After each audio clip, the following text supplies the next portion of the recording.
Bien, bonjour à tous, j'espère que vous allez bien. Donc, vidéo portant sur la testation d'aptitude, hein. Donc, vous l'écoutez, et puis après vous allez faire des questions, hein, que je vais vous indiquer. Donc, le fluide frigorigène, donc les critères de choix d'un fluide frigorigène, donc il est chargé, sa définition c'est il est chargé d'absorber la chaleur contenue dans le milieu à refroidir et la rejeter vers l'extérieur. Si on raisonne sur une pompe à chaleur, il est chargé d'absorber la chaleur dans le milieu extérieur et la transférer vers le milieu à chauffer. Les critères thermodynamiques, il faut que le point critique soit le plus haut possible. On va voir que plus on travaille loin du point critique, et mieux est le coefficient de performance, meilleur il est. Donc du coup, s'il est très haut et qu'on travaille loin de ce point, on a un coefficient de performance qui est très bon. Température de condensation très inférieure à celle du point critique, pour les raisons que je viens d'évoquer. La pression de condensation, on aimerait bien qu'elle soit la plus basse possible. Pour une raison simple, quand on va faire l'épreuve sous pression, voilà, plus on travaille haut, et plus cette épreuve sera une pression élevée. Ensuite, on aimerait bien que la pression d'évaporation soit supérieure à la pression atmosphérique. Pour deux raisons. Si on travaille bas, on va avoir un taux de compression élevé. Et puis la deuxième raison, c'est si on travaille avec des pressions élevées, on pourra faire un pain de norme efficace. Le taux de compression inférieur à 10 pour avoir un rendement métrique acceptable. La température de fin de compression la plus faible possible, pour éviter la formation d'un acide. Je vous rappelle que refoulant les compresseurs, vous aurez de l'huile, du fluide et des traces d'humidité. Donc si tout ça, ça monte à très haut en température, on va fabriquer un acide. Donc, production phréologique volumique la plus importante possible, ce qui permettrait donc d'avoir des volumes baillés de compresseurs les plus faibles qui soient. Donc pour rappel, tous les fluides sont classés suivant leur classe de sécurité, avec ici l'inflammabilité croissante et la toxicité croissante. Donc ici un fluide classé A1 comme le CO2, il est faiblement toxique et non inflammable. Un fluide classé comme A3 comme le propane est faiblement toxique mais fortement oxydable. Et puis un fluide classé B2L comme l'ammoniac est toxique et légèrement inflammable. Et puis on retrouve les A2L, les HFO, le 455O qui est un blend, et bien voilà, donc ils sont classés légèrement inflammables et non toxiques. Voilà. Donc du coup ici je vous ai mis un tableau récapitulatif des fluides les plus utilisés dans nos applications. Bon, voilà, c'est non exhaustif, il y en a sans doute d'autres, avec ici leur limite pratique en kilogrammes de ce fluide par mètre cube d'air dans un volume. Et la limite pratique est fonction donc du groupe de sécurité. Si c'est groupe 1, c'est la concentration pour éviter ne doit pas dépasser 50% pour éviter la suffocation par manque d'oxygène. Ici c'est groupe 2, c'est limitation soit de la toxicité et l'inflammabilité. Et si c'est groupe 3, c'est forcément limite l'inflammabilité. Alors, les critères d'action sur l'environnement. Eh bien, ce pourquoi vous êtes là finalement en formation, pour éviter qu'on fasse n'importe quoi avec nos fluides frigorigènes. Donc du coup, il y a action sur la couche d'ozone et puis action sur l'effet de serre. Couche d'ozone, c'était le cas de tous nos CFC et HCFC. Les HFC et les HFO n'ont plus d'action sur la couche d'ozone. Voilà, je vous rappelle que la molécule de chlore qu'il y avait dans ces fluides, attaquait la couche d'ozone. Comme il n'y a plus de molécule de chlore, il n'y a plus d'action. Maintenant, action sur l'effet de serre, à chaque fois que vous rejetez 1 kg d'un gaz, il va se combiner à la couche de gaz qu'il y a autour de notre Terre, une couche de gaz qui est essentiellement composée de CO2, mais pas que. Et du coup, ça va contribuer à fabriquer, à augmenter cette épaisseur de gaz, donc à fabriquer un effet de serre. Donc chaque fluide est défini par son GWP. Voilà, par exemple, le GWP du R404A, qui était le fluide très utilisé à notre époque, c'est 4 tonnes équivalent CO2. À chaque fois que je rejette 1 kg de R404A, c'est comme si je rejetais 4 tonnes de CO2. C'est donc comme si je parcourais 40 000 km avec une voiture. en imaginant que la voiture rejette 100 grammes de CO2 par kilomètre parcouru. Donc il était temps de faire quelque chose, hein, nous sommes d'accord. Donc on parle également du TWI. Hein. Le TWI, il prend en compte donc l'impact de l'installation complète, hein, donc sur l'effet de serre direct et indirect. Hein, donc le TWI prend en compte l'effet de serre en cas de fuite, et puis la consommation énergétique et donc le rejet de chaleur donc, par notre système frigorifique. Voilà. Donc du coup, ici, pour aller fixer un petit peu les choses, enfin fixer les choses, pas vraiment, mais pour rappel, lorsque j'ai pris donc un système frigorifique qui fonctionnait au 134A à -5 plus 40, avec une surchauffe fonctionnelle de 5, total de 20 et un refroidissement de 5.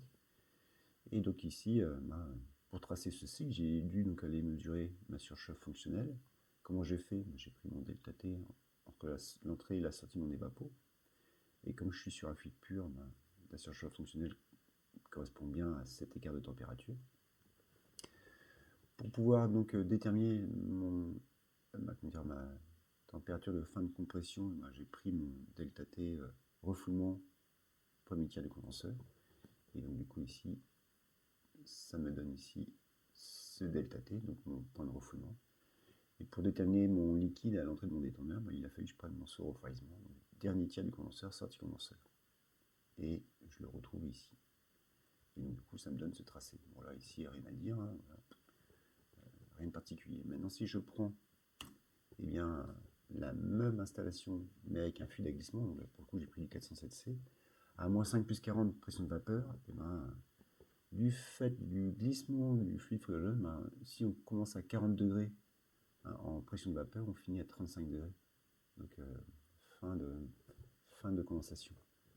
Donc du coup, si on rajoute 5 degrés, ça veut dire qu'on sort à 30 degrés de notre condenseur par 30 degrés extérieurs, c'est totalement impossible. Donc, on ne raisonne pas sur les pressions de vapeur, mais sur les pressions de liquide.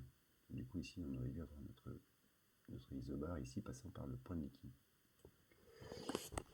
Ensuite, lorsqu'on détend ce fluide frigorigène, donc du coup, il sort à une température inférieure à la température de pression de vapeur saturante, du fait du glissement. Donc là, ici, on voit, à la sortie du détendeur, hop, on n'est pas à -5, comme imaginé ici, mais on est à -10. Si on regarde, hop, notre isotherme nous ramène à -10. Ok, et donc du coup, dernier truc, notre surchauffe fonctionnelle, même si elle est la même, l'écart de température qu'on va mesurer va augmenter. Donc, je m'explique. Ici, pour mesurer ma surchauffe fonctionnelle, j'ai pris sortie détendeur, sortie évapo. Et là, ici, j'ai la situation de ma surchauffe et du glissement. Comme le glissement est ici de 5 degrés, 5 degrés plus 5 degrés, donc je mesure 10 degrés au lieu de mesurer 5 degrés comme tout à l'heure. Voilà, donc pour la mesure de la désurchauffe et du surfroidissement, la méthode étant la même, le résultat est le même. Tout ça, ça sera lorsque vous ferez vos mesures donc sur les systèmes, que vous aurez besoin de ce raisonnement. Alors ici, donc, je vous ai mis différents cycles à l'heure du cycle. Le jour de l'attestation d'études, on ne vous demande pas donc, de tracer un cycle, on ne vous demande pas de faire des calculs, on vous demande juste de nous dire si on est sur un simple étage ou un biétagé. Voilà. Donc là ici, particularité, alors on voit qu'on est sur un simple étage avec un fil pur. Là ici, on voit bien du fait du glissement qu'on est sur un simple étage avec un fil à glissement. Ici, on est sur un biétagé. On voit bien qu'il y a 2 étages de compression. Voilà, c'est tout ce qu'on vous demande. Là, ici, on est sur une injection partielle, mais bon, c'est même pas l'objet. Ici, sur cette allure de cycle, on voit qu'on est sur un biétagé et on est sur un système, on travaille en transcritique, donc sans doute S du CO2. De toute façon, c'est un biétagé. Il y a bien 2 étages de compression. Là, ici, on est sur un simple étage avec une vanne à pression constante. Ici, on voit bien que on a ici une vanne qui maintient la pression dans l'évaporateur supérieure à la pression qui règne dans le collecteur d'aspiration. Voilà. Donc là ici, qu'est-ce qu'on a de particulier? On voit bien que c'est un système à un étage de compression. Il est là, l'étage de compression. Et puis là ici, on a un éjecteur vapeur qui réaspire ici le liquide qui est produit dans l'évaporateur. Voilà, on est sur un système CO2 éjecteur vapeur. Là ici, pour le coup, c'est un brevet, trop froid. Enfin, c'est même pas trop froid, c'est carrier. Voilà, donc là ici, celui-là, ben, c'est un simple étage CO2 transcritique. On voit bien que notre cycle a glissé au-dessus du point critique, donc sans doute au CO2. Et là ici, qu'est-ce qu'on voit? On voit qu'on est sur une cascade CO2-CO2. Si on avait eu une cascade CO2 134A, ben on aurait eu un cycle subcritique CO2 et un cycle subcritique 134A. Et les deux étant imbriqués dans le même cycle, ben c'est forcément du CO2-CO2.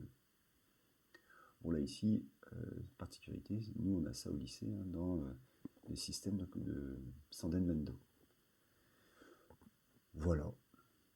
Alors, maintenant, parlons de la F-gaz. Donc, d'abord, reparlons de la F-gaz 2014. Hein, et donc, un petit glossaire des termes utilisés. Donc, on parle d'ODP, donc action sur la couche d'ozone, avec la référence, c'était le R11.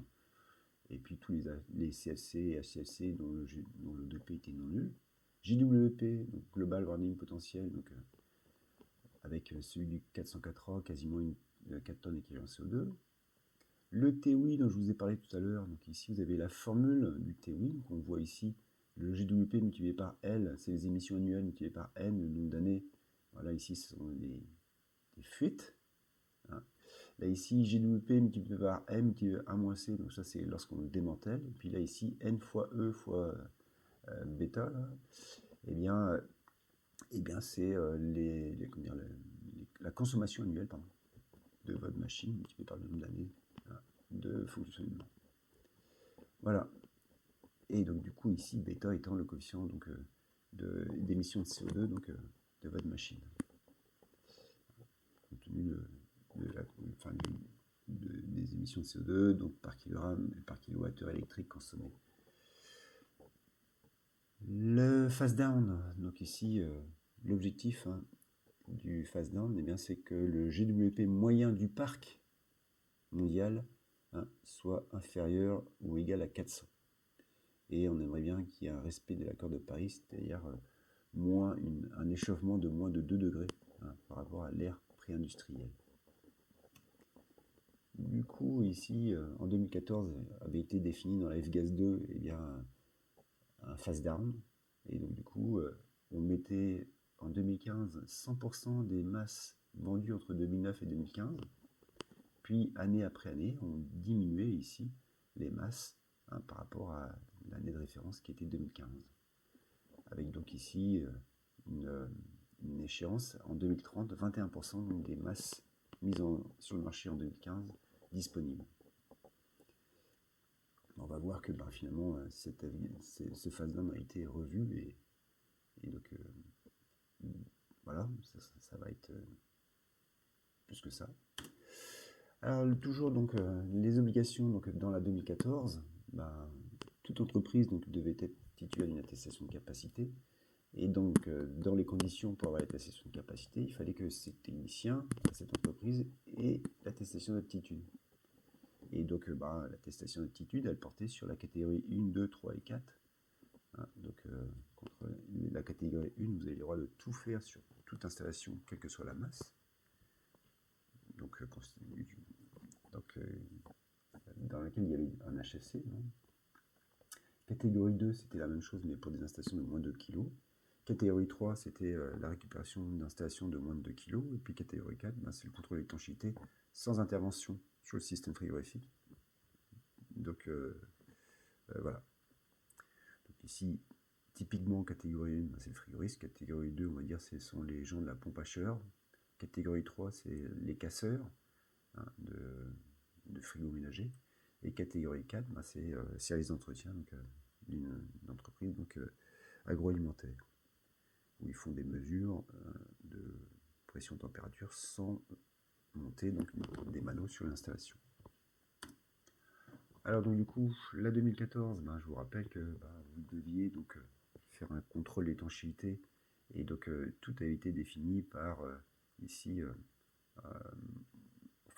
On fait un rappel il peut rester des HCFC dans les installations, PR22. Et donc là ici, on ne raisonne pas en tonnes équivalent CO2, mais en kilogrammes de fluide qu'il y a dans l'installation. Et donc ici, entre 2 et 2,30 kg, ben, c'est tous les 12 mois. Entre 30 et 300, c'est tous les 6 mois. Et entre au-delà de 300, c'est tous les 3 mois. Que vous ayez mis ou pas un dispositif. Maintenant, avec les HFC, eh bien, c'est entre 5 et 50 tonnes d'équivalent CO2. Je vous rappelle, la masse exprimée en tonnes équivalent CO2, c'est la masse multipliée par le G de molécule. Et donc, du coup, voilà, donc vous obtenez un nombre, ici y compris entre 5 et 50. Ben, si vous avez mis un détecteur, si vous n'avez pas mis pardon, de détecteur à poste fixe, c'est tous les ans que vous allez devoir intervenir en maintenance, contrôle d'étanchéité. Et si vous avez mis un détecteur, ben, c'est tous les 2 ans. Voilà, bon, vous savez lire, entre 50 et 500, ben, c'est 6 ou 1 an. Et si c'est au-delà de 500, ben, c'était tous les 3 mois ou sans détecteur, ou tous les 6 mois avec détecteur. Ici, cette phrase a été rajoutée en 2016. Donc au-delà de 500 tonnes d'équivalent CO2, vous avez l'obligation d'avoir un détecteur à poste fixe. Donc c'est forcément aujourd'hui, tous les 6 mois. Bon, pour rappel, eh bien, le détenteur est tenu de déclarer à ses préfectures donc, tout dégazage ponctuel de plus de 20 kg ou cumulé donc, de plus de 100 kg.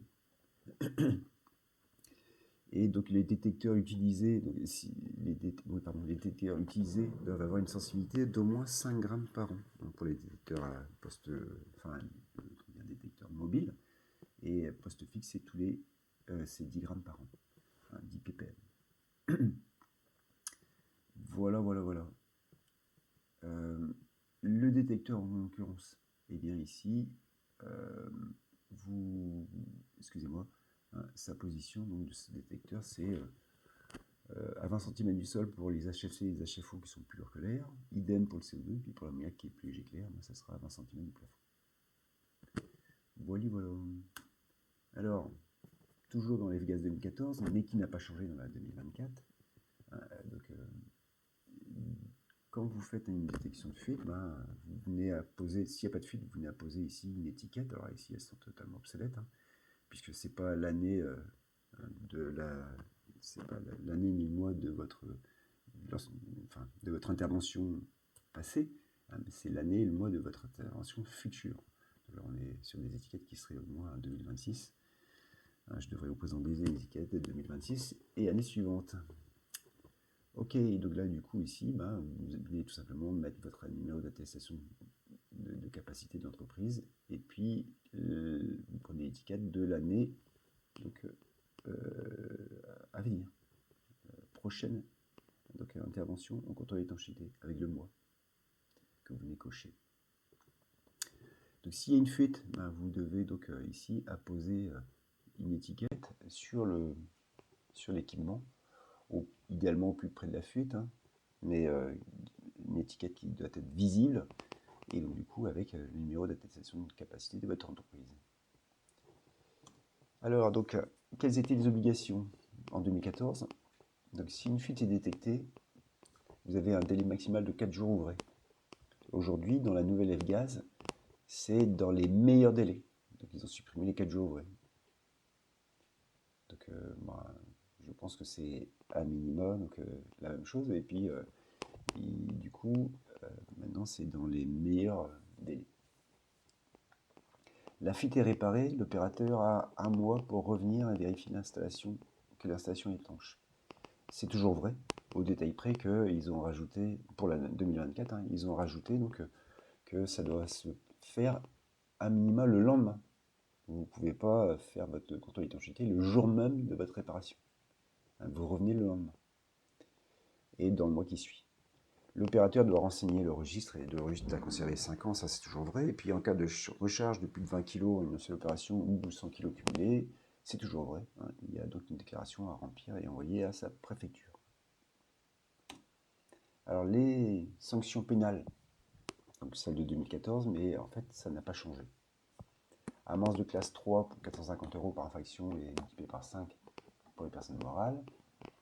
Et attention, chaque infraction est constituée pour chaque acte délictueux. Et classe 5, donc les 500 € par infraction.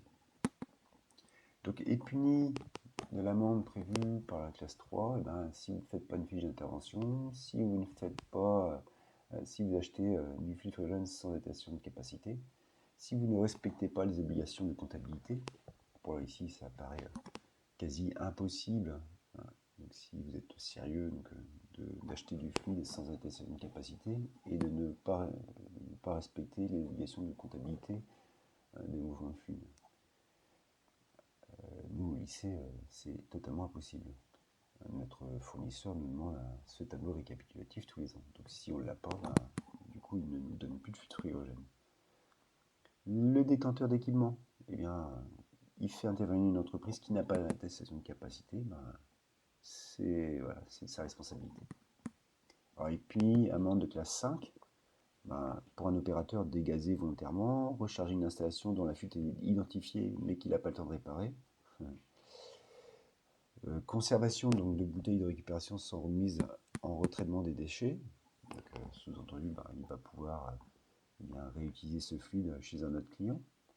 Exercice donc, sans attestation de capacité ou absence d'attestation d'aptitude pour son personnel. Voilà, donc classe 5.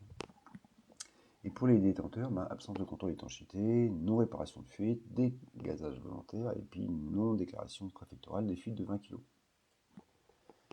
Voilà. Donc bien sûr, vous n'avez pas à apprendre ça par cœur. Hein. Ici, c'est classe 3 ou classe 5, mais voilà.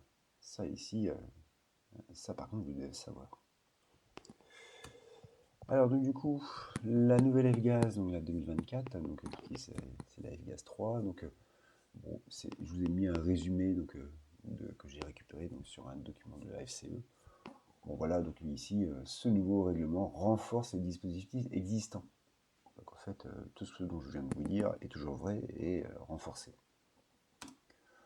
Le confinement et le contrôle d'étanchéité, donc du coup, les contrôles d'étanchéité sont étendus aux fluides de type HFO, hein, puisque voilà, enfin, auparavant c'était le cas aussi, mais la masse exprimée en tonnes équivalent CO2 étant tellement faible, hein, que en fait, il fallait des tonnes de 1234Z2 pour entrer dans la réglementation. Donc là maintenant, du coup, ils ont scindé.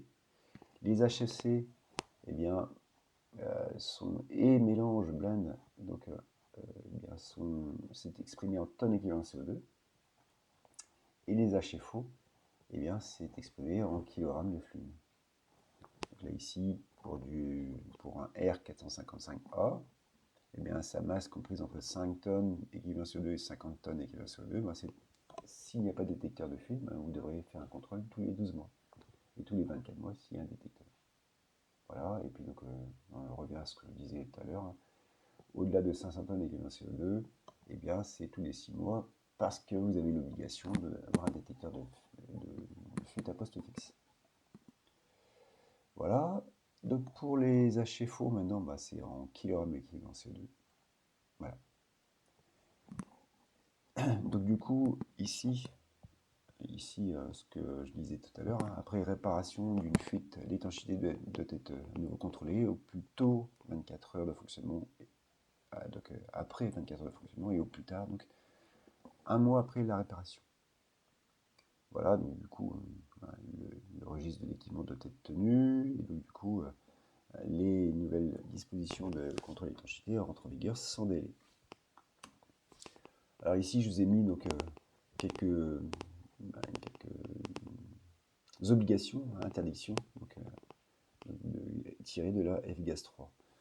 Donc là, ici, vous avez, vous le savez déjà, hein, donc système frigorifique centralisé, donc nos centrales frigorifiques qui utilisent des HFC, eh bien, on n'a pas le droit d'installer un fluide dont le GWP est supérieur à 150 depuis le 1er janvier 2022.